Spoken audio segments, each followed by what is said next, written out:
The story begins with a bald and strong man named Bradley who works as a car mechanic. One day, like usual, he brings a broken car to the garage, but when he arrives, he notices that the owner is waiting impatiently for him. The owner calls him into the office, and Bradley immediately realizes he's about to be fired, which turns out to be true.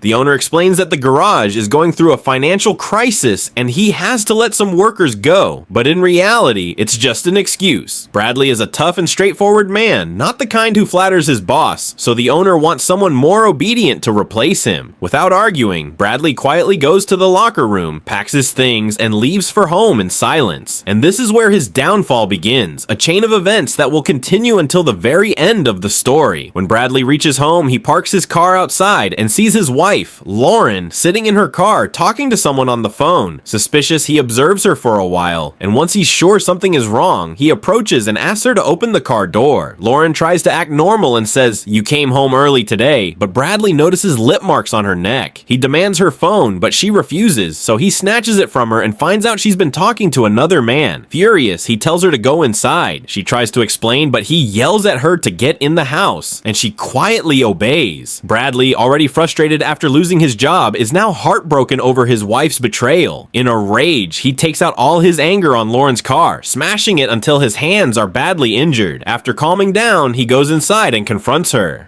Lauren admits that she's been having an affair for the past 3 months. She explains that after her miscarriage, she became depressed and lonely, and since Bradley was always busy with work, she found emotional comfort in another man. Hearing this, Bradley realizes his mistake, that he should have given her more time and love. He apologizes to her, saying that from this moment, they will start a new life together. Lauren forgives him. Bradley then tells her that he has been fired and plans to work for a man named Gil, a drug lord. Hearing the name, Lauren becomes scared and refuses, reminding him of his old promise never to work for Gil. But Bradley explains that they can't live happily without money, that he has no other choice, and promises her that he will be careful with this new job. After that, the story moves 18 months forward. Bradley is now working as a courier, delivering packages for drug dealers. One day, after completing a delivery, he returns home, and by now, his life has changed completely. He's earning a lot of money, living in a big house, driving luxury cars, and his wife Lauren is soon going to have their baby, which fills their lives with happiness. But as people say, the result of a wrong path is always wrong. One evening, Bradley and Lauren are in their bedroom talking, when suddenly Gil calls him and asks him to come over immediately. Lauren looks worried and clearly unhappy about his work. Bradley quickly takes his car and drives to meet Gil, the drug mafia he now works for. When he reaches there, Gil talks about business and introduces his friend Eliezer, a powerful man from Mexico. Eliezer arrives with his 2 men, Roman and Pedro, and offers Bradley a job that involves working with them. Bradley, noticing that Roman looks like a heavy drug addict, refuses to work with them, fearing that Roman's carelessness might get them caught by the police. Eliezer defends his men, saying they are skilled and loyal, but Bradley still says no. Gil then talks to Bradley privately and convinces him that the job will bring huge profits. He also promises that once Bradley's baby is born, he will get 3 months of paid leave. After thinking for a while, Bradley agrees to do the job on one condition: both men must follow his orders. Eliezer accepts, and Bradley tests Roman by asking, "If I tell you to throw the package away, what will you do?" Roman answers, "I'll throw it," and Bradley nods, sealing the deal. That night, Bradley, Roman, and Pedro head to a harbor to collect the shipment. Before getting on the ship, Roman starts acting on his own, but Pedro reminds him of their agreement to obey Bradley. Bradley pilots the boat himself, carefully checks the surroundings, and stops at the exact location. Pedro dives underwater, retrieves a box, and when they open it, it's full of drugs worth $3 million. They remove the packets, throw the empty box back into the sea, and head back to the harbor. On the way, Bradley suddenly throws his own packet into the water and tells them to do the same. Roman and Pedro ignore his warning and instead attack him. Bradley controls his anger and lets them go, walking quietly back toward the boat. But soon, police officers surround Roman and Pedro from both sides, and gunfire erupts. Bradley tries to sneak away quietly, but then he hears police officers crying for help. Thinking quickly, he pretends to be a normal man helping the police, so they won't suspect him. He shoots Pedro from behind, then Roman, killing both. But before he can escape, the police arrest him.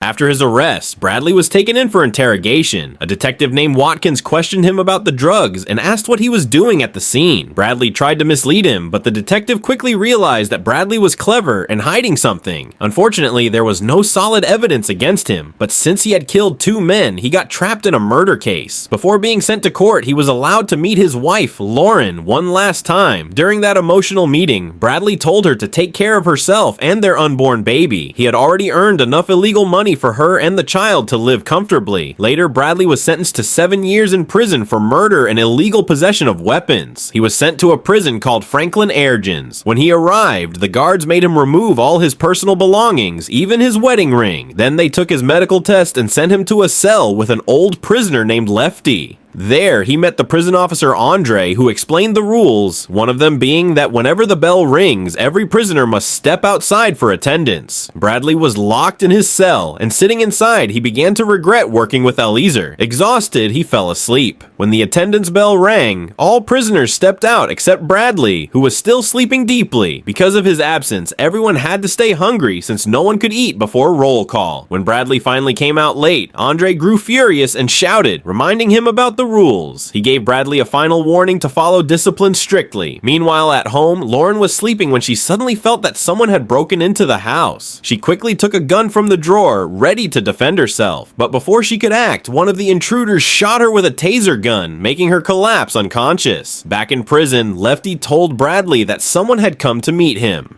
Bradley went to the meeting room and met a woman named Dr. Denise.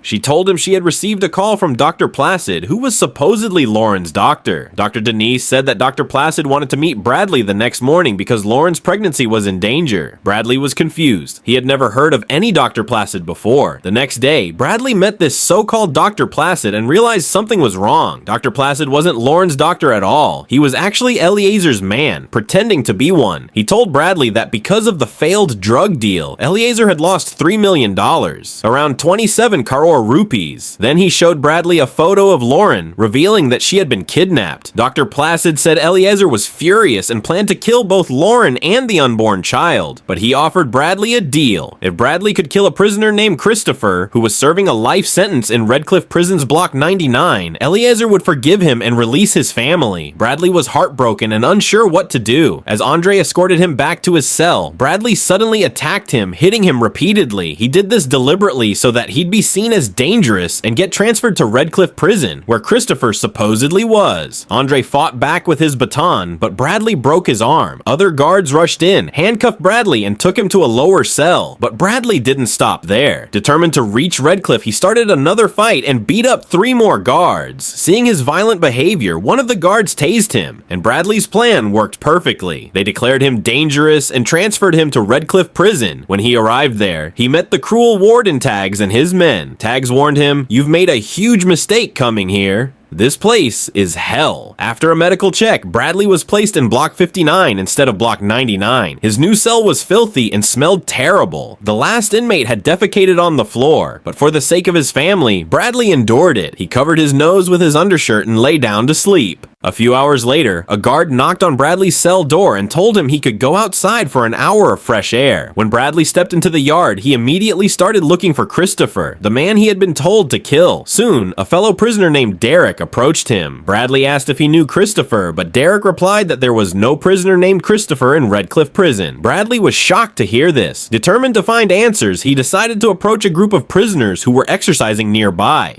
Derek warned him not to go near them, saying that they were all psychopaths, but Bradley ignored the warning and walked straight toward them. As soon as Bradley approached, the prisoners got angry and began threatening him. Bradley, however, provoked them on purpose because he wanted to be considered dangerous enough to be moved to Block 99, where he thought Christopher was being held. A fight broke out, and the guards fired a warning shot in the air to stop them. The guards rushed in, but Bradley again attacked them violently, creating chaos. Finally, Warden Tags arrived and ordered ordered the guards to cover Bradley's face. They put a hood over his head and transferred him straight to Block 99, which was an underground section of the prison, dark, dirty, and isolated like a dungeon. Once there, the guards forced Bradley to wear a remote-controlled electric vest designed to shock and weaken prisoners. They locked him inside a filthy cell where broken glass was scattered all over the floor. Warden Tags then used the remote to send electric shocks through Bradley's body, torturing him brutally. Meanwhile, the scene shifted to Lauren, who had been kidnapped. Her condition was getting worse. We see Dr. Placid taking her photos, standing next to a Korean abortion specialist. It becomes clear that they plan to abort her baby. Back in prison, Bradley lay on the floor, unconscious from the repeated shocks. When he finally woke up, he started shouting Christopher's name. A prisoner in the next cell told him that there was no one named Christopher in Block 99. Bradley was shocked once again. Moments later, guards entered, dragged him out of the cell, and continued shocking him mercilessly. Then one of them said, "Christopher wants to meet you." The guards took Bradley to another cell, supposedly Christopher's. But when they opened the door, the truth was revealed. Christopher didn't exist. Inside the cell stood Eliezer and the same psychotic prisoners Bradley had fought earlier. Bradley was stunned. It was all a trap. The story about Christopher was fake. A lie created by Eliezer to lure him into Block 99 so he could take revenge. Eliezer blamed Bradley for the loss of $3 million, for getting him arrested, and for killing Pedro, who was his sister's husband. He had even bribed the prison guards to help him. The guards held Bradley down while Eliezer tortured him with electric shocks and showed him a picture of Lauren, saying, "Neither you nor your family will survive." They beat him brutally and dragged him back to his cell. Eliezer kept the remote to Bradley's electric vest and continued shocking him repeatedly from outside, laughing cruelly. Bradley was broken, both physically and mentally. He felt helpless, realizing that all his efforts to save his wife and unborn child had failed. But as he sat there in pain, he started thinking and came up with a plan. He took off the sole of his shoe and placed it over the sensor of the electric vest, blocking the shocks. A while later, the guards came back and took him to the corridor to check if he was still alive. When they told him to return to his cell, he asked for a few minutes of fresh air. The guards refused and tried to shock him again, not realizing the vest no longer worked. Bradley pretended to be in pain, shaking as if the shocks were hurting him. Then suddenly he attacked, killing one guard instantly and terrifying the other, who froze in fear. Bradley took the keys, locked the surviving guard inside a cell, and then marched straight toward the place where Eliezer was waiting. Bradley finally reached the cell where Eliezer was being held. Standing outside were the same psychotic prisoners who had worked for Eliezer. Without hesitation, Bradley attacked them one by one with brutal force. He crushed one man's face with his boot, gouged out another's eyes, and beat the third so violently that he was left half dead. The final kick Bradley delivered shattered the man's skull completely. Fueled by rage and pain, Bradley turned his attention to Eliezer, the man responsible for destroying his entire life. The one who had taken his wife and unborn child away from him forever. Bradley punched Eliezer hard, knocking him to the ground, then snatched his phone and ordered him to call his men to stop Lauren's abortion. Eliezer stubbornly refused, so Bradley broke his right leg, crushing it with sheer strength. Screaming in pain, Eliezer finally gave up and did as Bradley said, calling his men and telling them to stop the abortion. Bradley then demanded that they return Lauren safely to Gil, the man he trusted. After ensuring the call was made, Bradley dragged Eliezer into his own cell and locked him inside with the remaining guards. Just as he was about to close the door, Warden Tags and his men arrived. Tags demanded, "Where are my guards?" Bradley replied coldly, "One is dead and the other is still alive. But if you open this door, I'll kill him too." In truth, Bradley was only waiting for Gil's call to confirm that his wife was safe. Meanwhile, at Gil's place, Dr. Placid and the Korean doctor brought Lauren and handed her over safely. Dr. Placid kept Gil at gunpoint to make sure he didn't try anything clever. But as they walked away, Gil suddenly pulled out a sniper rifle and shot Dr. Placid in the head, killing him instantly. Lauren, trembling yet determined, grabbed the sniper from Gil's hands and shot the Korean doctor, killing the man who had come to abort her baby. Back in the prison, Bradley's phone rang. It was Gil. He told Bradley that Lauren was safe now and that he would take care of her from that day onward. Then Gil handed the phone to Lauren. Hearing her voice, Bradley spoke his final words. A message for his unborn child. When you grow up, be a good person. Stay healthy, be wise, and live a good life. His voice trembled with emotion because he knew deep down that he would never see his family again. Outside, the furious Warden Tag shouted, "Are you done with your crying?" Bradley calmly said, "Just give me one more minute." He then returned to the cell and beat Eliezer mercilessly, smashing his head over and over until it was severed completely from his body. At that moment, Tags lost his patience, entered the cell, and shot Bradley in the head, killing him instantly. And that's how Bradley's story ends. A tragic tale that teaches us an important lesson. No matter how hard life gets or how deep our struggles go, we should never choose the wrong path. Wrong actions always lead to wrong outcomes, just like they did for Bradley. His life reminds us that even strength and courage mean nothing when guided by vengeance.